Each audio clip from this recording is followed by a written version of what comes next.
को जय हिंद। चलिए, तो यहाँ पर पहला क्वेश्चन आपके सामने दिया गया है। कह रहा आपसे भारत में पशुपालन के प्राचीनतम साक्ष्य बागोर से प्राप्त हुए हैं, जबकि कृषि के प्राचीनतम साक्ष्य किस प्रागैतिहासिक स्थल से प्राप्त हुए हैं। तो चलिए यहाँ पर जवाब देना है। काफी अच्छा क्वेश्चन आपको दिया गया है। देखो यहाँ पर पशुपालन की जो प्राचीनतम साक्ष्य कहाँ से, बागोर से, है ना। और कह रहा है कि कृषि के प्राचीनतम साक्ष्य कहाँ से प्राप्त हुए हैं, जो कि आपके प्रागैतिहासिक स्थल से। तो चलिए यहाँ पर जवाब आ रहे हैं ऑप्शन बी नंबर, कह रहे हैं आपके मेहरगढ़ से हुए हैं। तो जवाब आपका बिल्कुल सही है, बहुत ही सुंदर जवाब आ गया है। याद रखिए आपके मेहरगढ़ से प्राप्त हुए हैं प्राचीनतम साक्ष्य, जो कि आपके प्रागैतिहासिक से हैं, ठीक है, जो कि किसके हैं, आपके कृषि के। क्लियर है ना। और यहां पर आते हैं अगले क्वेश्चन को। क्वेश्चन दिया गया है, मोहम्मद बिन तुगलक के शासनकाल में भारत आए मोरक्को निवासी इब्न बतूता को कहां का काजी नियुक्त किया गया था। तो चलिए इस प्रश्न को भी हमने आपको बताया था कि मोरक्को का जो आपका यात्री है ना, मोरक्को का जो यात्री था इब्न बतूता, ये आपके भारत में कब, तो आपके 1333 में यहाँ पर आया था, है ना, राजदूत बनकर। यहाँ पर देख सकते हैं। और इसे काजी जो नियुक्त किया गया कहाँ का, तो यहाँ पर जवाब आ रहे हैं दिल्ली। बिल्कुल जवाब सही है। यहाँ पर ऑप्शन ए हो जाएगा दिल्ली का, इसे काजी नियुक्त किया गया था, याद रखिएगा, है ना। चलिए आगे बढ़ते हैं। क्वेश्चन दिया गया है कि 1793 ईस्वी में भू राजस्व का स्तंभदारी अथवा स्थायी बंदोबस्त किसने लागू किया था। तो चलिए जवाब दीजिएगा। स्थायी बंदोबस्त पूछा गया है, या इसे हम लोग स्तंभरारी बोलते हैं ना। तो ये बताइएगा कि ये जो लागू किया किसने किया। चलिए 3 का ऑप्शन यहाँ पर आने शुरू हो गए हैं और जवाब आ रहा है लॉर्ड कॉर्नवालिस। लॉर्ड कॉर्नवालिस, जो कि आपका जवाब कौन हो जाएगा, बी नंबर राइट हो जाएगा। लॉर्ड कॉर्नवालिस ने ये शुरू किया था। कहां पर, तो आपके बंगाल, बिहार और उड़ीसा। कहां पर, बंगाल, बिहार और उड़ीसा में, इन क्षेत्रों में लागू किया था, ठीक है ना। इसके तहत क्या होता था, ब्रिटिश भारत की 19% भूमि आपकी आती थी, है ना। इस आपके टैक्स के तहत आपके 19% पर आपकी भूमि, मतलब ऐसा कह सकते हैं कि जो आपकी भू राजस्व आपका स्तंभदारी थी, है ना, ये आपके कुल जो आपका था उसमें 19%, क्योंकि इस 19% में कौन कौन, तो आपका बंगाल, बिहार, उड़ीसा, ये क्षेत्रों की जो कृषि थी उसके तहत आपका आता था, ठीक है। आगे बढ़ते हैं। क्वेश्चन दिया गया है कि मुस्लिम लीग ने लाहौर अधिवेशन में पाकिस्तान की स्थापना की मांग करने वाला प्रस्ताव किस वर्ष पारित किया था। तो 4 का जवाब देना है। आप लोगों ने पढ़ा होगा लाहौर अधिवेशन, जो कि आपकी कब, तो आपके 23 मार्च 1940। यहाँ पर ऑप्शन बी हो जाएगा 23 मार्च 1940। क्या, 23 मार्च 1940 इसका जवाब आपका राइट हो जाएगा। और आपका मोहम्मद अली जिन्ना के नेतृत्व में इस आंदोलन में द्विराष्ट्र सिद्धांत का प्रतिपादन भी किया गया था, जिसे पाकिस्तान का नाम दिया गया था। आगे बढ़ते हैं। क्वेश्चन दिया गया है कि दिल्ली में कुतुब मीनार दुनिया की सबसे ऊंची ईंट से बनी मीनार है। याद रखिए, अगर क्वेश्चन आपसे पूछे कि दुनिया की सबसे ऊंची जो आपकी है वो भी ईंट से बनी, तो आपकी कौन सी आपकी है, तो यहाँ पर कुतुब मीनार है ना। इनमें से राजा ने इसके निर्माण में योगदान नहीं दिया है। बताइए किसने योगदान नहीं दिया है। देखिए फिरोज शाह तुगलक ने इसकी 5वीं मंजिल बनवाया था, है ना। कुतुब मीनार ने इसकी नींव रखी थी, अलाउद्दीन खिलजी दिया गया है, और आपका यहाँ पर दिया है इल्तुतमिश। तो देखो इल्तुतमिश ने इसे बनवाया था, ना, इल्तुतमिश ने इसे बनवाया था। तो यहाँ पर आपका सी हो जाएगा अलाउद्दीन खिलजी इसके निर्माण में कोई भी योगदान नहीं दिया है, याद रखेगा, ठीक है ना। क्लियर हो गया है। चलिए हाँ, एक पॉइंट और याद रखेगा कि 1506 में आपका जो समय था, उस समय सिकंदर लोदी था। कौन, तो सिकंदर लोदी ने भी इसकी मरम्मत करवाई है, ठीक है। सिकंदर लोदी ने भी इसकी मरम्मत करवाया था, ठीक है। आगे बढ़ते हैं। क्वेश्चन दिया गया है कि भारतीय स्वतंत्रता संग्राम के निम्नलिखित क्रांतिकारियों में से किसे मास्टर दा कहा जाता है। बताइएगा। अगर आपके लिए पहला प्रश्न आपका आया है, इसे मतलब कह सकते हैं स्क्रीनशॉट लीजिएगा, ठीक है ना, और कह सकते हैं इसे नोट भी कर लीजिएगा कहीं पर, ठीक है ना। तो चलिए बताइएगा कि भारतीय स्वतंत्रता संग्राम के निम्नलिखित क्रांतिकारियों में से किसे मास्टर दा कहा जाता है। चलिए देखते हैं किसका जवाब यहाँ पर सही होगा। चलिए ऑप्शन यहाँ पर बी नंबर, याद रखिए इसका राइट आंसर बी हो जाएगा सूर्यसेन। कौन, तो ये सूर्यसेन को मास्टर दा कहा जाता है। अब याद रखिएगा कि इन्होंने इंडियन रिपब्लिकन आर्मी की स्थापना की थी और 1930 को चटगांव शस्त्रागार को लूटा भी था। और इनके संगठन में प्रीतिलता वाडेकर और बीना दास और सुनीति जैसी महिलाएं भी इसमें से शामिल थी। तो इसलिए आपको याद रखिएगा इन्हें मास्टर दा के नाम से भी जाना जाता है, नोट करिएगा। आगे बढ़ते हैं। क्वेश्चन दिया है कि गांधी जी का चंपारण सत्याग्रह किससे जुड़ा हुआ है। वेरी IMP क्वेश्चन है और इसे रट कर जाएगा, क्योंकि यहाँ से क्वेश्चन आपका पूछा जाएगा, है ना। तो चलिए 7 का ऑप्शन देना है, इजारेदारी से या तिनकठिया से या जेन में से या इनमें से कोई नहीं। तो जवाब क्या बन जाएगा, तो 7 का ऑप्शन यहाँ पर काफी लोगों ने जवाब दिया है बी नंबर, जो कि बिल्कुल सही जवाब है तिनकठिया। हमने बताया था तिनकठिया का मतलब होता है कि तिनकठिया प्रथा से एक ऐसी प्रथा होती थी जिसके तहत चंपारण के किसानों को अपनी कुल भूमि का कितना, तो 3/20 वाले हिस्से में क्या करना था, नील की खेती करना अनिवार्य था। और इसी के खिलाफ में 1917 में महात्मा गांधी ने सत्याग्रह किया था और तिनकठिया प्रथा को बंद करवा दिया था, है ना। तो याद रखिएगा नील की खेती वाला जो खेत होता है, नील का जिसमें नील उगाई जाती है, वो खेत खराब हो जाता है ना। तो यहाँ पर आपका जवाब हो जाएगा बी नंबर। और गांधी जी का पहला सफल सत्याग्रह आपका यही हुआ था। ठीक है, आगे बढ़ते हैं। क्वेश्चन दिया गया है यार आपसे यहाँ पर बोस्टन चाय पार्टी की घटना का संबंध किससे है। चलिए, आपने पढ़ा होगा हिस्ट्री में बोस्टन चाय पार्टी, है ना। बोस्टन चाय पार्टी का नाम आप सुना होगा। तो चलिए बताइएगा ये घटना जो आपकी संबंधित है किससे संबंधित है। चलिए 8 नंबर में यहाँ पर बताइएगा क्या द्वितीय विश्व युद्ध में ऐसा सुनने को मिला, फ्रांसीसी अमेरिकी या अमेरिकी स्वतंत्रता युद्ध। याद रखिए इसका राइट आंसर डी हो जाएगा अमेरिकी स्वतंत्रता युद्ध। अमेरिकी स्वतंत्रता युद्ध ये घटना कब की है, तो आपके 1773 की बात है, जब सैमुअल एडमसन के नेतृत्व में लोगों ने जहाजों पर लदी चाय की जो पेटी थी उसे समुद्र में फेंक दिया था, है ना। और वे ब्रिटिश करों का विरोध भी कर रहे थे, है ना। तो आपका जवाब क्या हो जाएगा, डी नंबर राइट हो जाएगा। क्लियर हो गया है। चलिए आइए बढ़ते हैं अगले क्वेश्चन की ओर कि महाराष्ट्र में प्रार्थना समाज का मुख्य संचालक कौन था।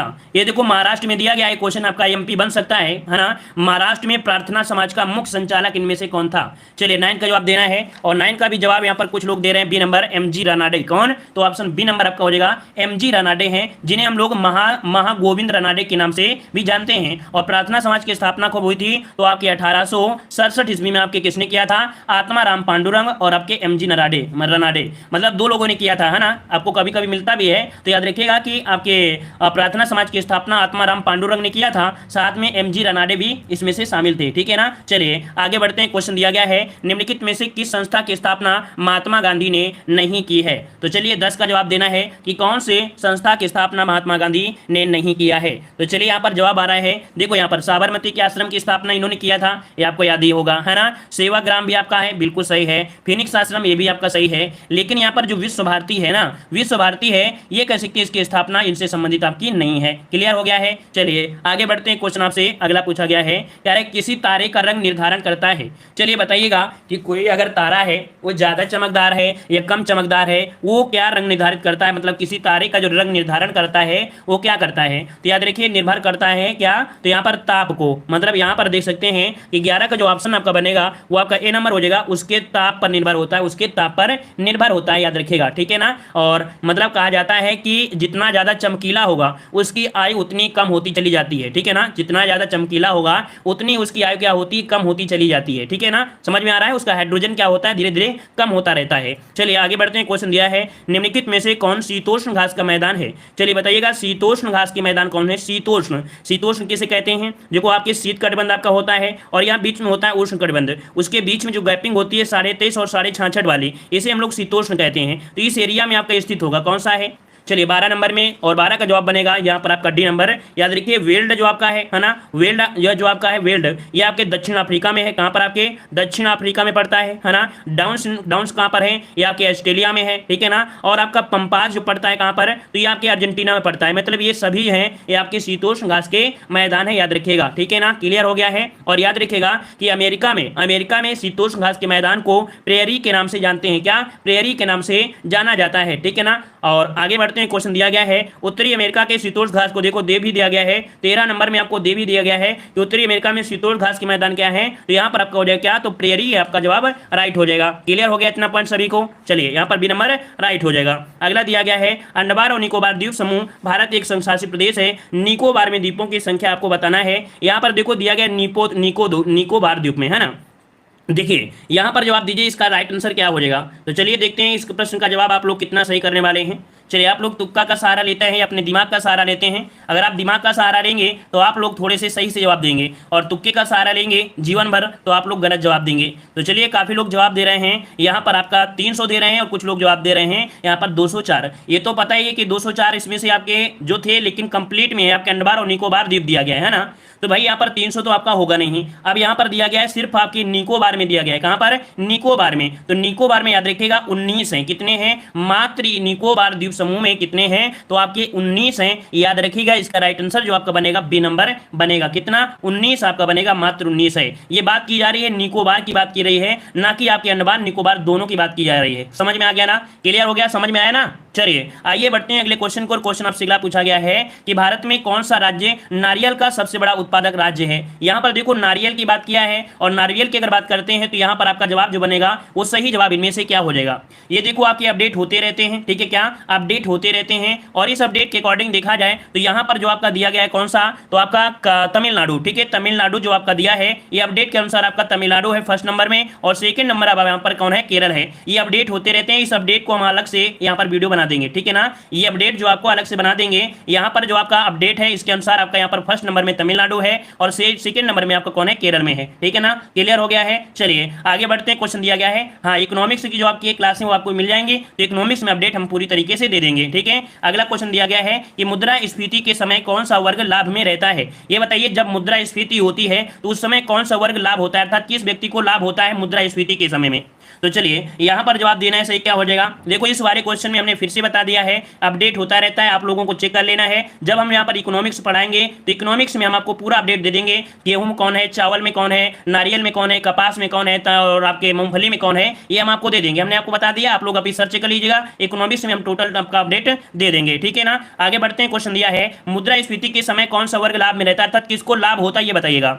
चलिए यहाँ पर आपका जवाब आ रहा है, काफी लोग यहाँ पर देखो निवेश करता दिया है, उपभोक्ता करता दिया है, व्यापारी दिया गया है, तो जवाब क्या बनेगा, तो 16 का ऑप्शन यहाँ पर आ रहा है, सी नंबर काफी लोग दे रहे हैं, जो कि जवाब बिल्कुल सही है। 16 नंबर का सी नंबर आपका हो जाएगा, व्यापारी वर्ग को क्या होता है, लाभ होता है। इसके साथ ही साथ देखा जाए ऋणी है ना, कौन, जो आपके ऋणी होते हैं, ऋणी को लाभ होता है, ठीक है, ऋणी को लाभ होता है। साथ में जो कृषक होते हैं, कृषक उनको लाभ होता है ना, उत्पादक जो करते हैं उनको लाभ होता है। तो यहाँ पर याद रखिएगा आपका जवाब हो जाएगा सी नंबर राइट हो जाएगा, ठीक है ना। चलिए आगे बढ़ते हैं, क्वेश्चन दिया गया है कि अर्थव्यवस्था में अगली मुद्रा मूलधन किसके कारण बढ़ जाती है।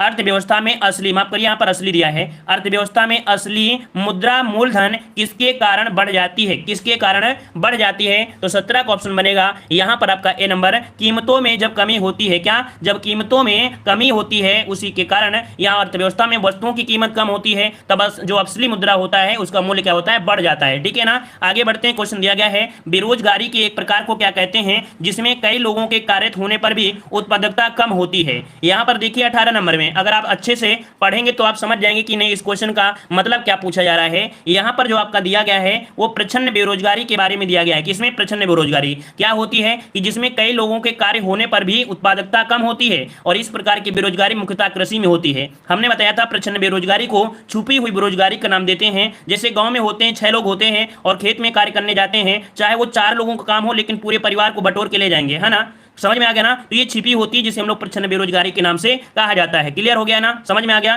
काम है 4 का ले गए 5 को, समझ में आ गया, तो एक एक्स्ट्रा जो हो गया वो एक प्रच्छन्न हो गया। आगे बढ़ते हैं, क्वेश्चन दिया गया है कि वस्तुओं और सेवाओं पर लगने वाले कर को किसके रूप में जाना जाता है। ये बताइए वस्तुओं में सेवाओं में जो कर लगता है, टैक्स लगता है, ये कैसा कर होता है, कौन सा कर होता है, क्या बोलेंगे। यहाँ पर अप्रत्यक्ष कर होता है, क्या होता है अप्रत्यक्ष कर, आपको पता है इनडायरेक्ट ही कर आपका लगाया जा रहा है, डायरेक्ट कर नहीं होता। ये कैसा होता है, इनडायरेक्ट कर होता है, जिसे हम लोग आपको लोग जानते हो कि जीएसटी के नाम से भी जानते हैं। अप्रत्यक्ष कर में क्या होता है, जीएसटी तो आपका होता है ना, तो यहां पर आपका जवाब क्या हो जाएगा, सी नंबर राइट हो जाएगा। और जीएसटी कब भारत में आया, तो संशोधन आपका 2017 में हुआ था, 2017 से जीएसटी आपके यहां पर लागू हो गई। आगे बढ़ते हैं, क्वेश्चन दिया गया है कि एक अर्थव्यवस्था यदि उत्पादन संसाधनों की कमी से जूझ रही है तो कुल खर्च में वृद्धि का कारण क्या हो सकता है। समझिएगा, कह रहा है एक अर्थव्यवस्था ऐसी है उत्पादन संसाधनों में कमी से जूझ रही है, मतलब उत्पादन वाले जो संसाधन है उसके पास क्या है, कमी है। तो बताइए कुल खर्च में वृद्धि का कारण क्या हो सकता है, कुल खर्च में जो वृद्धि हो रही है इसका कारण क्या हो सकता है, तो कारण हो सकता है सांकेतिक आय और कीमतों में वृद्धि। क्या, सांकेतिक आय और कीमतों में वृद्धि। यहां पर ऑप्शन जो बनेगा वो आपका यहां पर कौन हो जाएगा,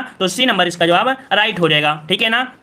चलिए यहाँ हाँ देखो वास्तविक आय क्या होती है, वो कम ही रहती है, ठीक है, वास्तविक आय होती है वो कम ही रहती है। अगला क्वेश्चन आते हैं, क्वेश्चन दिया है कह रहे संसद की प्राक्कलन समिति के संदर्भ में निम्नलिखित में से कौन सा कथन सत्य है। आपने प्राक्कलन समिति के बारे में पढ़ा होगा अच्छे से, है ना, प्राक्कलन समिति के बारे में आपने पढ़ा होगा। यहाँ पर जो सदस्य होते हैं आपके 30 सदस्य होते हैं, यहाँ पर कौन कौन सी बात शहीद की गई है, तो देखते हैं। कह रहा है यह सबसे बड़ी संसदीय समिति है, बिल्कुल सही जवाब है कि आपकी संसदीय समिति है, ये आपकी इसी में है, ठीक है ना। फिर दिया है ये लोकसभा के सदस्यों में गठित होती है, बिल्कुल सही दिया है। इस समिति में 30 सदस्य होते हैं, ये भी जवाब बिल्कुल से क्या है, सही दिया गया है। तो यहाँ पर आपका जवाब क्या हो जाएगा, 21 में ऑप्शन क्या बन जाएगा, ये सभी आपका जवाब राइट हो जाएगा, है ना। चलिए, काफी एक बच्चा कह रहा है 19 वाले में डाउट है, 19 वाले में डाउट है, तो ये बताइए कोई वस्तुओं में जो टैक्स लगता है, सेवाओं में जो टैक्स लगता है, क्या प्रत्यक्ष टैक्स होता है? आप लोग यहाँ पर जीएसटी कैसा टैक्स है बताइए, जीएसटी जो आपका है कैसा टैक्स होता है? आप प्रत्यक्ष टैक्स है कि नहीं है, कि आपका प्रत्यक्ष टैक्स हो गया है? तो सही तो होगा भाई, कहां से आपको डाउट हो रहा है। चलिए आइए अगले क्वेश्चन को, ठीक है। क्वेश्चन दिया गया है, यह निर्णय कौन लेता है कि कोई विधेयक धन विधेयक है नहीं या नहीं? चलिए बताइएगा, ये बताइए कि यह निर्णय कौन लेता है कि कोई विधेयक धन विधेयक है या नहीं है, ऐसा निर्णय किसके पास है, कौन लेता है? तो आपका आर्टिकल नंबर आपको 110 में, कौन, आर्टिकल नंबर 110 में याद रखिए कौन होता है। तो यहां पर आपका जवाब आ रहा है लोकसभा का जो अध्यक्ष होता है, ऑप्शन डी हो जाएगा, लोकसभा का अध्यक्ष ही तय करता है ये विधेयक कैसा है, धन विधेयक है या नहीं। क्लियर है, आगे बढ़ते हैं। क्वेश्चन आपसे अगला पूछा गया है कि संघ एवं राज्यों के मध्य वित्तीय संसाधनों का विभाजन की सिफारिश के आधार पर किया जाता है। ये बताइएगा कि जो संघ शासित क्षेत्र हैं, राज्य हैं, इनके मध्य जो वित्तीय संसाधन है, इनका विभाजन जो होता है किसके आधार पर होता है, किसके सिफारिश पर होता है? यहाँ पर 23 को ऑप्शन बी हो जाएगा, वित्त आयोग के, पर किसके, वित्त आयोग। तो ऑप्शन क्या हो जाएगा, बी नंबर राइट हो जाएगा। अगला दिया है राजघाट बांध परियोजना किन राज्यों की संयुक्त परियोजना है? आपने पढ़ा होगा, हमने यूपी जीके में आपको पढ़ाया भी है, यूपी जीके में पढ़ाया होगा राजघाट बांध परियोजना, है ना, जो कि यहाँ पर देख सकते हैं 24 नंबर में, यहाँ पर आपकी बेतवा नदी और कह सकते हैं ललितपुर जिले में बेतवा नदी पर है। कहां पर है राजघाट बांध? बेतवा नदी पर है और ललितपुर जिले में आपका है ना। और ये उत्तर प्रदेश और साथ में किसके, तो आपके मध्य प्रदेश। ऑप्शन क्या बनेगा यहाँ पर, कहां है भाई, Uttar Pradesh, Madhya Pradesh, option B number right हो जाएगा। क्लियर हुआ है, आगे बढ़ते हैं। क्वेश्चन दिया है कि भारतीय संविधान के किस भाग में मौलिक कर्तव्यों का उल्लेख किया गया है? मौलिक कर्तव्य जो आपके हैं भारतीय संविधान में कहां पर है, किसमें आपके मिलेंगे? चलिए यहाँ पर आपका 4 का ए कहां पर है, तो ऑप्शन बन जाएगा यहाँ पर आपका डी नंबर, इसमें से उल्लेख आपको मिलता है। प्रारंभ में आपके जो मूल कर्तव्य थे उनकी संख्या आपकी 10 थी, जो कि आपके कब जोड़े गए थे, तो आपके 42वें संविधान संशोधन 1976 में जोड़े गए थे। और इसके बाद वर्तमान में मौलिक कर्तव्यों की संख्या कितनी हो गई है, तो आपके 11 हो गई है। क्लियर है, आगे बढ़ते हैं। अगला क्वेश्चन दिया है समान विज्ञान का, कि कौन सा रक्त समूह सार्वभौमिक स्वीकार करता है? यहाँ पर देखो समूह दिया है सार्वभौमिक स्वीकार करता, मतलब एक्सेप्ट कर लेता है। तो भाई बताइएगा एक्सेप्टेड के हिसाब से दिया है, यहाँ पर 26 का जवाब देना है। सही जवाब इनमें से क्या हो जाएगा? चलिए 26 का जवाब पहले दीजिए, 26 का जवाब क्या बनेगा? तो चलिए यहाँ पर जवाब दे रहे हैं 26 को, option C number, C number, C number. मतलब आपने दिमाग नहीं लगाया है और तुक्का लगा दिया कि तुक्का क्या हो जाएगा। यहाँ पर कह रहे हैं स्वीकार करता है। ये बताओ देने वाला व्यक्ति और स्वीकार करने में अंतर नहीं समझ में आ रहा है। जो क्या होता है, देने वाला होता है वो अलग होता है, स्वीकार करने वाला आपका अलग होता है। स्वीकार करेगा ए बी वाला करेगा और देने वाला आपका ओ ग्रुप वाला होगा। स्वीकार कर रहा है तो आपका ए बी प्लस ही तो होगा ना। तो याद रखिए जो स्वीकार करता होता है, कौन, जो स्वीकार करता होता है वो ए बी प्लस होता है, और जो देने वाला होता है तो ओ माइनस होता है। क्या, वो ओ माइनस होता है। तो दोनों पॉइंट को नोट करिएगा, स्वीकार करता ए बी प्लस होता है और जो देने वाला होता है वो ओ माइनस होता है, जिसे सर्वदाता बोलते हैं, इसे सर्वग्राही कहते हैं, और देने वाला होता है उसे सर्वदाता कहते हैं। क्लियर हो गया दोनों पॉइंट ना, ये प्लस में है वो माइनस में है। क्लियर है, चलिए आगे बढ़ते हैं। क्वेश्चन दिया है कि साबुन का बुलबुला के कारण गोलाकार प्राप्त कर लेता है। ये बताइए साबुन के बुलबुले में ऐसी कौन सी चीज होता है जो बुलबुला बिल्कुल गोला जैसा हो जाता है? कारण क्या बनेगा? तो यहाँ पर ऑप्शन क्या हो जाएगा, सी नंबर। आपने हमेशा पढ़ा है पृष्ठ तनाव के कारण, किसके कारण, तो पृष्ठ तनाव के कारण होता है। ऑप्शन क्या हो जाएगा, सी नंबर राइट हो जाएगा। कोई दिक्कत अभी तक नहीं होगी आपके यहाँ, है ना। आगे बढ़िए, अगला क्वेश्चन दिया है विज्ञापन नामपट्ट और सजावटी रोशनी में आमतौर पर इस गैस का उपयोग होता है। हमने आपको साइंस वाले क्लास में इस क्वेश्चन को बताया था, आपको याद आया होगा कि जो विज्ञापन वाले नामपट्टी होती है या सजावटी रोशनी होती है, इनमें से कौन सी गैस का प्रयोग करते हैं? तो चलिए यहाँ पर 28 का जवाब देना है, और 28 का ऑप्शन क्या बनेगा, यहाँ पर ऑप्शन बन जाएगा बी नंबर। ये नियान गैस होती है। कौन सी गैस होती है? तो नियान गैस का प्रयोग किया जाता है, याद रखिएगा। और ये कैसी गैस है, तो आपकी अक्रिय गैस है। कैसी है? अक्रिय गैस है। और इसका औद्योगिक उत्पादन द्रव और वायु के प्रभाजी आसवन, याद रखिएगा, औद्योगिक उत्पादन में किस प्रकार से, जब द्रव और वायु का प्रभाजी आसवन करते हैं तब भी इसका प्रयोग किया जाता है। आगे बढ़ते हैं। क्वेश्चन दिया है निकट दृष्टि दोष को ठीक किया जा सकता है। ये बताइए निकट दृष्टि दोष आपको है, तो ये बताइए इसको आप कैसे सही करेंगे, इनमें से आप कैसे सही करेंगे निकट दृष्टि दोष को? तो चलिए यहाँ पर 29 को ऑप्शन देना है, और 29 वाले में कुछ लोग जवाब दे रहे हैं, कह रहे हैं अवतल लेंस में, तो बिल्कुल सही है। देखो उत्तर, उत्तर मतलब दूर आपको लग रहा है, अवतल मतलब पास में, यहाँ पर आपका बी नंबर। अवतल लेंस का प्रयोग होता है किसके लिए, निकट के लिए होता है, तो निकट दृष्टि में अवतल लेंस आपका होता है। क्लियर है ना।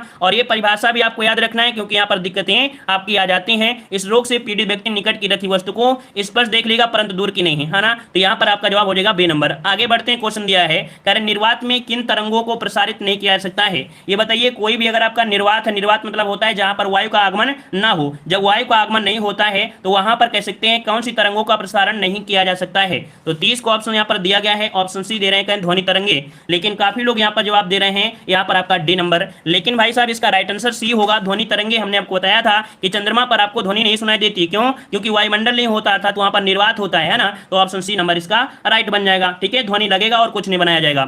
आगे बढ़ते हैं, क्वेश्चन आपसे अगला पूछा गया है कि निम्नलिखित में से वर्तनी की दृष्टि से कौन सा शब्द आपका अशुद्ध है? चलिए 36 में जवाब दीजिए, कौन सा आपका शुद्ध, आपका मतलब आपका जो ऑप्शन है वो आपका अशुद्ध है। चलिए यहाँ पर पुष्पांजल दिया है, निरापराध दिया है, भास्कर दिया है और आपका उज्जवल दिया गया है। यहाँ पर आप देखे होंगे मॉडल पेपर में क्वेश्चन मिला था, सेम टू सेम ऑप्शन क्या हो जाएगा? बी नंबर, क्योंकि होता क्या है, निरपराध होता है। क्या? निरपराध होता है, इस कारण से बी नंबर आपका यहाँ पर गलत हो जाएगा। क्लियर हो गया? 36 में कोई डाउट, किसी प्रकार की समस्या नहीं होगी। अगला क्वेश्चन दिया है, निम्नलिखित में से कौन सा शब्द अमृत का एक पर्याय नहीं है? अमृत का पर्याय नहीं है, कौन सा नहीं है? 37 वाले में बताना है। चलिए 37 में देखिए, सुधा होता है, अमी होता है, मधु होता है, लेकिन रसाल अमृत का पर्याय नहीं होता है। अच्छा, रसाल होता किसका है, किसी को पता है? ये बताइए, अगर किसी को पता हो कि रसाल होता किसका है। ये होता है आम का। किसका होता है? आम का होता है, इस कारण से ऑप्शन डी नंबर इनमें से भिन्न हो जाएगा। अगला क्वेश्चन दिया गया है कि निम्नलिखित में से स्त्रीलिंग शब्द आपका कौन सा है? स्त्रीलिंग शब्द आपका कौन सा हो जाएगा? यहाँ पर वेदना, अध्याय, त्याग और आपका नेत्र। नेत्र कैसे है, अध्याय कैसा है,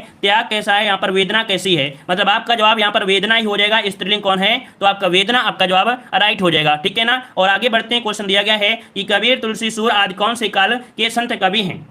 कबीरदास, तुलसीदास, सूरदास, ये कौन से काल से संबंधित आपके कवि हैं? आपके आदिकाल, भक्ति काल, रीत काल या आधुनिक काल? कौन सा जवाब बनेगा? तो चलिए 39 को ऑप्शन देना है और जवाब दे रहे हैं यहाँ पर बी नंबर, आपके भक्ति काल से हैं। ऐसे याद रखिएगा, ये भक्ति से संबंधित आपके है ना, तो यहाँ पर आपका जवाब क्या हो जाएगा? भक्ति काल से संबंधित आपके संत कवि हैं। अगला क्वेश्चन दिया है, उपर्युक्त के लिए सही संविच्छेद आपको चुनना है। तो ये बताइए कौन सा ऑप्शन यहाँ पर लॉक किया जाए जो बिल्कुल आपका सही दिया गया हो। देखो, ये सबसे पहले बात कौन सी संधि है? ये आपकी कौन सी संधि है? तो आपकी यण संधि है। कौन सी है? यण संधि है। अब यण संधि के रूल के अकॉर्डिंग आप जाएंगे तो ऊपर धन उक्त बनेगा। क्या? ऊपर धन उक्त बनेगा। अब यहां पर ऑप्शन डी नंबर आपका होगा। अब इसमें से क्या हो जाएगा? यहां पर छोटी की मात्रा है ना, यहां पर छोटा ऊ की मात्रा है। परिवर्तन के अकॉर्डिंग क्या होता है? यू बन जाता है। क्या बन जाता है? यू बन जाता है। बस यही इसका जवाब क्या हो जाएगा? 40 में ऑप्शन डी नंबर आपका राइट हो जाएगा। आगे बढ़ते हैं, क्वेश्चन आपसे अगला पूछा गया है जो कि आपके करंट अफेयर के हैं और बेहतरीन आपके क्वेश्चन यहां पर भी देखने को मिलेंगे। चलिए, क्वेश्चन कह रहा है, एशियन कुश्ती रेसलिंग चैंपियनशिप 2021 में 14 पदक जीतने के साथ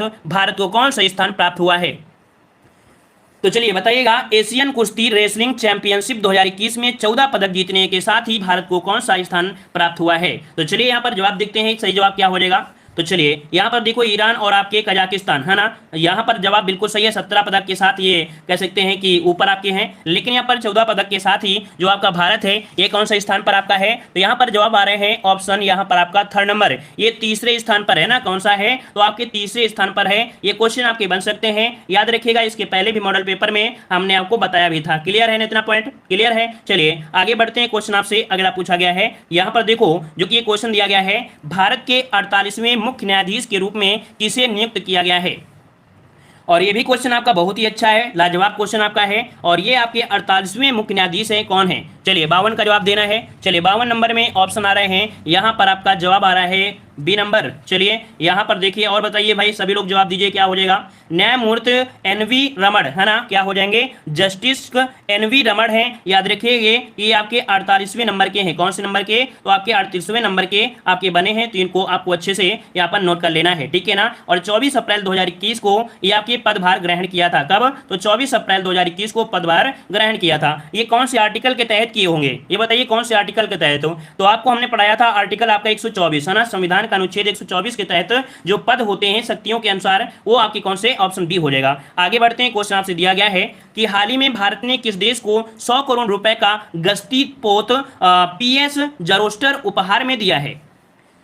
देखिएगा भाई, यहाँ पर 100 करोड़ का एक कह सकते हैं गश्ती पोत है जिसका नाम है पीएस जोरोस्टर है ना, ये उपहार रूप में दिया है, भारत ने दिया है। और किसे दिया है? तो चलिए यहाँ पर आपका जवाब सही क्या हो जाएगा? तो 53 नंबर में जवाब आ रहे हैं यहाँ पर बी नंबर। चलिए और बताइएगा इसका राइट आंसर। याद रखिए इसका राइट आंसर आपका सेशेल्स को दिया है, ए नंबर होगा। किसे दिया है? तो आपको सेशेल्स को दिया है। इसका राइट आंसर जो बनेगा वो आपका जवाब ए नंबर आपका हो जाएगा, सेशेल्स को दिया गया है। ठीक है ना, याद रहेगा। क्लियर है? चलिए आगे बढ़ते हैं, क्वेश्चन आपसे अगला पूछा गया है, कह रहे हैं भारत के 24वें मुख्य चुनाव आयुक्त। देखो अब यहाँ पर क्या दिया गया है, भारत के 24वें मुख्य चुनाव आयुक्त के रूप में किसे नियुक्त किया गया है?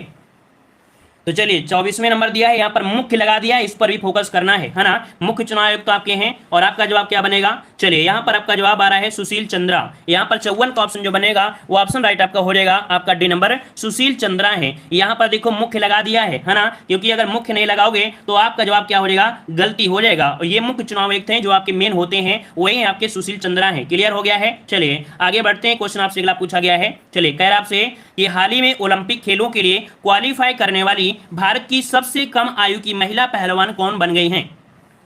तो चलिए भाई 55 का जवाब दीजिएगा, 55 का जवाब दीजिए जल्दी से। यहां पर ऑप्शन बन जाएगा, ऑप्शन आ रहा है ए नंबर, ये आपकी है सोनम मलिक है। कौन है, सोनम मलिक है, जो कि सबसे कम आयु की ये बन गई हैं, ठीक है ना। आपके ओलंपिक में क्वालिफाई करने वाली भारत की सबसे कम आयु की महिला कौन है, सोनम मलिक है, ठीक है। चलिए अगला क्वेश्चन आपसे दिया गया है, कह रहा आपसे यहां पर national council of applied economics research की पहली महिला महानिदेशक निम्न से कौन बन गई हैं। तो जब भी कभी पहली लग जाता है तो कहीं ना कहीं आपकी एग्जाम की दृष्टि से आपका इंपॉर्टेंट हो जाता है। तो देखिए ये आपकी है national council of applied economics research, ये पहली महिला आपकी बनी महानिदेशक, जो कि आपके NCAER की है ना। तो नाम क्या हो जाएगा, तो 56 का जवाब यहाँ पर बन जाएगा ऑप्शन राइट। चलिए यहाँ पर जवाब डी हो जाएगा, ये पूनम गुप्ता है। कौन है भाई, ये पूनम गुप्ता है। इसका राइट आंसर जो बनेगा वो आपका बी नंबर राइट हो जाएगा, ठीक है ना। चलिए आगे बढ़ते हैं, क्वेश्चन आपसे अगला पूछा गया है जो कि काफी अच्छा क्वेश्चन है। हाल ही में फीफा ने निम्न में से किस देश के फुटबॉल फेडरेशन को सस्पेंड कर दिया है। मतलब जो फीफा आपका है इसमें से किस देश के फुटबॉलर फेडरेशन को कह सकते हैं सस्पेंड कर दिया है। यहाँ पर 57 नंबर में ऑप्शन जो बन जाएगा वो आपका बन जाएगा यहाँ पर सी नंबर, आपके पाकिस्तान को। किसे, तो आपके पाकिस्तान को यहाँ पर सस्पेंड कर दिया है। एक और आपका है, एक चाड है, ठीक है। पाकिस्तान के साथ साथ आपका एक देश और आपका है चाड, ठीक है। इनको यहाँ पर सस्पेंड कर दिया गया है, याद रखिएगा, ठीक है ना। और आगे बढ़ते हैं, क्वेश्चन आपसे अगला पूछा गया है जो कि उत्तर प्रदेश से आपको दिया गया है। उत्तर प्रदेश सरकार ने किस महाकवि की कर्मस्थली को मौजूदा नाम महमूदपुर को बदलकर पारासौली करने की मंजूरी दे दी है। चलिए 58 का ऑप्शन बनेगा ए नंबर, आपके सूरदास। याद रखिएगा यहां पर जो आपका जवाब बनेगा कौन सा हो जाएगा, तो आपका सूरदास इसका राइट आंसर बन जाएगा। सूरदास मतलब कह सकते हैं इनकी कर्मस्थली आपके मौजूदा नाम महमूदपुर को नाम बदलकर पारासौली करने को मंजूरी यहां पर आपको दे दिया गया है। तो इस प्रकार से जवाब कौन सा हो जाएगा, ए नंबर इसका जवाब आपको लोगों का राइट हो जाएगा। क्लियर है ना। चलिए आगे बढ़ते हैं, क्वेश्चन आपसे अगला पूछा गया है। चलिए क्वेश्चन देखो अगला दिया गया है जो कि आपको टोक्यो के लिए दिया गया है। अप्रैल 2021 में टोक्यो ओलंपिक 2020 से हटने वाला देश का कौन सा देश, मतलब कौन सा देश बना है।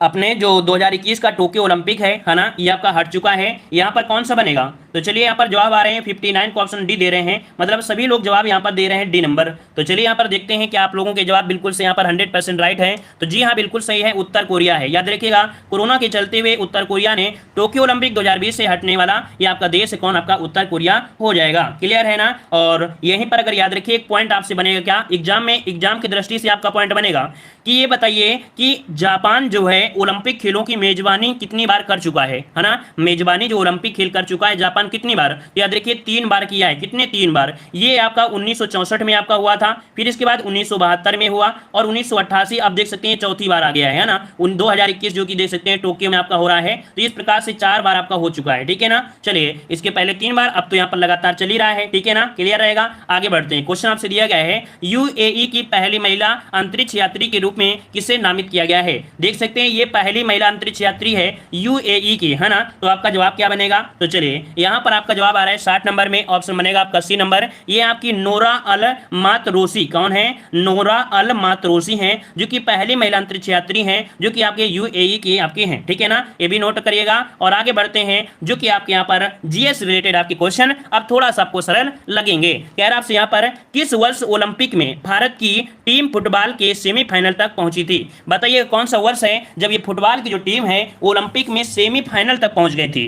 तो 61 का ऑप्शन क्या हो जाएगा, बी नंबर आपका राइट हो जाएगा। आपके 1956 में, कब, तो आपके 1956 में ऑस्ट्रेलिया के मेलबर्न में आयोजित हुए थे ओलंपिक खेल, ठीक है ना। तब भारत की टीम ओलंपिक खेल में फाइनल मतलब सेमीफाइनल आपकी पहुंच गई थी। और याद रखिएगा सेमीफाइनल में पहुंचने वाली ये एशिया की पहली टीम बनी थी। क्या, एशिया की पहली टीम आपकी बनी थी, ठीक है ना। क्लियर रहेगा। और ये जो आपकी यूगोस्लाविया से हार गई थी, ठीक है, यूगोस्लाविया से यह हार गया था। अगला क्वेश्चन दिया है राष्ट्रीय जल विज्ञान संस्थान कहां पर स्थित है। यह एमपी क्वेश्चन, इसे नोट कर लीजिएगा, ठीक है ना। यहां पर बताना है कि जो आपका राष्ट्रीय जल विज्ञान संस्थान है ये आपके कहां पर है? तो आपका जवाब क्या बनेगा 62 में? ऑप्शन आ रहा है बी नंबर आपके रुड़की में है। कहां पर आपके? तो आपके रुड़की, आपका जवाब हो जाएगा रुड़की, यहां पर हो जाएगा। अगला क्वेश्चन आपसे दिया गया है प्रसिद्ध नेहरू ट्रॉफी किस खेल से संबंधित है? बताइएगा नेहरू ट्रॉफी का जो संबंध है ये किस खेल से दिया गया है? नेहरू ट्रॉफी दिया गया है और यहां पर जवाब आ रहे हैं बी नंबर आपके यहां पर हॉकी से आ रहा है। सभी के जवाब यहां पर बी आ रहा है, हॉकी से है। चलिए अगला क्वेश्चन दिया गया है निम्नलिखित में से कौन सा पड़ोसी देश भारत के साथ भूमि साझा नहीं करता है? अब यहां पर देखो नहीं शब्द आपको दिया है, आप लोगों को तुरंत यहां पर देखो तुक्का ना मार देना कि आप लोग बांग्लादेश यहां पर तुक्का मार दो, क्योंकि पूछा क्या गया है? पूछा गया भूमि साझा नहीं करता है। तो कौन सा जवाब बनेगा? मालदीव, बांग्लादेश, म्यांमार या पाकिस्तान? कौन जवाब बनेगा? तो यहां पर ऑप्शन ए हो जाएगा मालदीव हो जाएगा। क्या? मालदीव आपका जवाब राइट हो जाएगा, ये भूमि के साथ साझा नहीं करता है। अगला क्वेश्चन आपसे दिया गया है, कह रहा है भारतीय वन अनुसंधान केंद्र कहां पर है? भारतीय वन अनुसंधान कहां पर है? तो वन कहां पर होंगे? वन जहां होंगे वहां पर हरा भरा होगा। कहां पर हरा भरा है? तो आपके देहरादून में। याद रखिए क्या जवाब हो जाएगा? वन यहां पर है और हरा यहां पर है, अर्थात देहरादून आपका जवाब राइट हो जाएगा। ठीक है ना। अगला क्वेश्चन दिया है किस देश की संसद को राष्ट्रीय पंचायत कहा जाता है? चलिए जवाब दीजिएगा, किस देश की संसद को राष्ट्रीय पंचायत कहते हैं? यहां पर 66 का जवाब देना है और 66 का ऑप्शन क्या हो जाएगा? 66 का ऑप्शन आ रहा है नेपाल का। देखो बिल्कुल सही है कि नेपाल की जो आपकी संसद है उसे हम लोग राष्ट्रीय पंचायत के नाम से जानते हैं। वहीं पर बांग्लादेश की क्या है? तो बांग्लादेश को बोलते हैं जातीय संसद। क्या? बांग्लादेश की जो आपकी है वो आपकी जातीय संसद है, जातीय संसद के नाम से हम लोग जानते हैं। मालदीव की संसद का नाम है मजलिस। क्या? तो मालदीव की जो संसद है इसे हम लोग मजलिस के नाम जानते हैं, मजलिस के नाम से जानते हैं, मजलिस के नाम से। ठीक है ना, क्लियर है ना इतना। और वहीं पर फ्रांस की संसद, तो फ्रांस की संसद का नाम भी पूछा गया है और इसके संसद का नाम है नेशनल असेंबली। क्या? National assembly. तो याद रखिए इन पड़ोसी देशों की जो संसद है उनको तो रटकर ही जाना है। आगे बढ़ते हैं, क्वेश्चन दिया है निम्न में से कौन सी ग्रैंड स्लैम टेनिस प्रतियोगिता घास के मैदान पर खेली जाती है? कई बार हमने आपको बताया है कि घास के मैदान में खेले जाने वाली ये ग्रैंड स्लैम प्रतियोगिता है, कौन सी है? तो 67 का ऑप्शन भी हो जाएगा विंबलडन, है ना। विंबलडन जो कि एक टेनिस प्रतियोगिता है घास के मैदान में खेली जाती है। अगला क्वेश्चन दिया है कि पालघाट दर्रा निम्न में से किन दो राज्यों को जोड़ता है? यहां पर बताइए पालघाट, और पालघाट कहां मिलेगा? पालघाट कहां मिलेगा? तो पालघाट मिलने वाला है आपके केरल, लेकिन और केरल के साथ कौन सा है? तो केरल के साथ जो आपका तमिलनाडु है। कौन? केरल और तमिलनाडु ये आपके हैं जो कि पालघाट दर्रा आपको मिलता है। अगला है लोसांग उत्सव किस राज्य से संबंधित है? चलिए लोसांग उत्सव किस राज्य से संबंधित है? लोसांग उत्सव इसके पहले आपने पढ़ा होगा जो कि स्पेशल डोज के रूप में हमने पढ़ाया है। यहां पर आपका हो जाएगा सिक्किम, सिक्किम का ये आपका संबंधित है लोसांग उत्सव। ठीक है। और अगला क्वेश्चन दिया है एशियाई विकास बैंक का मुख्यालय कहां पर है? एशियाई विकास बैंक का मुख्यालय, चलिए जवाब दीजिए, फटाफट जवाब दीजिएगा। चलिए एशियाई विकास बैंक का मुख्यालय कहां स्थित है? तो चलिए 70 का ऑप्शन यहाँ पर आ रहा है सी नंबर। याद रखिए आपकी मनीला में है। कहां पर आपके? तो मनीला में है, याद रखिए मनीला। ठीक है ना, क्लियर रहेगा, कोई दिक्कत नहीं होगी अभी तक, इतने में कोई दिक्कत। इसकी स्थापना 1966 में की गई थी, 19 दिसंबर 1966 में इसकी स्थापना की गई थी। क्लियर है ना। चलिए आते हैं अगले क्वेश्चन को जो कि एक गद्यांश है, और आज का एक गद्यांश जो कि 2 हफ्ते होते हैं लेकिन एक सोल्व कराएंगे, लेकिन बेहतरीन गद्यांश है। देखिएगा कितना अच्छा गद्यांश है, आज भी आपको कुछ सीखने को मिलेगा इस गद्यांश में। ठीक है, देखिए कह रहा आपसे यहाँ पर गिजू भाई, कौन है? गिजू भाई ना केवल बच्चों की क्षमताओं बौद्धिकताओं में विश्वास व्यक्त करते हैं अपितु वे उनकी सृजनात्मकता से में भी अगाध आस्था रखते हैं। उनके अनुसार कुछ हत्याएं पीनल कोड की धारा के अधीन नहीं आती हैं। उनमें से कानून वेताओं को अपराध जैसी कोई चीज नजर नहीं आती है। कानून वेताओं की न्याय नीति संबंधी मर्यादाएं सिर्फ पीनल कोड से संबंधित होती हैं। कौन कौन सी? कानून वेताओं की जो न्याय संबंधी नीतियां होती हैं, मर्यादाएं हैं, ये सिर्फ पीनल कोड से बंधी होती हैं। शिक्षा शास्त्रियों के पास राज्य रोड़े अथवा धर्म की कोई सत्ता नहीं होती है। इसलिए जीवन के प्रति जो अपराध होते हैं उनके लिए ना कोई पीनल कोड होता है, ना कोई उन्हें निंदनीय मानता है, ना कोई धार्मिक भय। जीवन के प्रति होने वाला एक ऐसा ही अपराध है क्या कि बालक की सृजन शक्ति की हत्या। बालक क्या चाहता है? बालक की सृजन शक्ति की हत्या, ये देखा जाए जीवन का सबसे बड़ा क्या है? अपराध है। कि बालक चाहता क्या है, अपनी लाइफ में क्या बनना चाहता है, उसकी सृजन शक्ति क्या है, उसकी सोच क्या है ना, उसकी डिमांड किसमें, उसमें कमांड किसमें है। तो उसकी सृजन शक्ति को हत्या करना। ईश्वर ने मनुष्य का सृजन किया, उसे अपनी सृजन शक्ति प्रदान की तथा ईश्वर की शक्ति मनुष्य के सृजन की अनंत शक्ति के समान ही अनगणित है। साहित्य का एक सृजन है ना, चित्रकला दूसरा सृजन है। देखिए साहित्य एक सृजन है और चित्रकला दूसरा सृजन है, संगीत तीसरा सृजन है। तो देखो 3 पॉइंट मिले, क्या मिला? साहित्य एक सृजन है, दूसरा चित्रकला दूसरा सृजन है, और तीसरा क्या है? संगीत है ना, और चौथा क्या है? स्थापत्य चौथा सृजन आपका है। इस तरह के गिने बैठा जाए तो मनुष्य के द्वारा बनाई गई अनेकों अनेक कृतियों को गिनाया जा सकता है जब शिक्षक या अभिभावक यह तय करते हैं कि बच्चे को क्या करना चाहिए क्या नहीं करनी चाहिए, वस्तुतः इन निर्णयों में ही वे बालक की सृजन शक्ति का दमन कर देते हैं। मतलब यहां पर क्या होता है, बच्चे को जो शिक्षक होते हैं और अभिभावक हैं वही कहते हैं ये बनना है, लेकिन बच्चे के मन से ये नहीं कहते हैं कि बच्चा तुम्हें बनना क्या है लाइफ में। आजकल देखते हैं कि क्या बनना है कभी नहीं कहते हैं, है ना। तो याद रखिएगा कि शिक्षक और अभिभावक तो सोचते हैं, लेकिन बच्चा क्या बनना चाहता है अगर ये पूछ लिया जाए, हो सकता है बच्चा कहीं और आगे चला जाए, है ना। तो चलते हैं यहाँ पर टेस्ट को सॉल्व करते हैं, क्या बात सही है।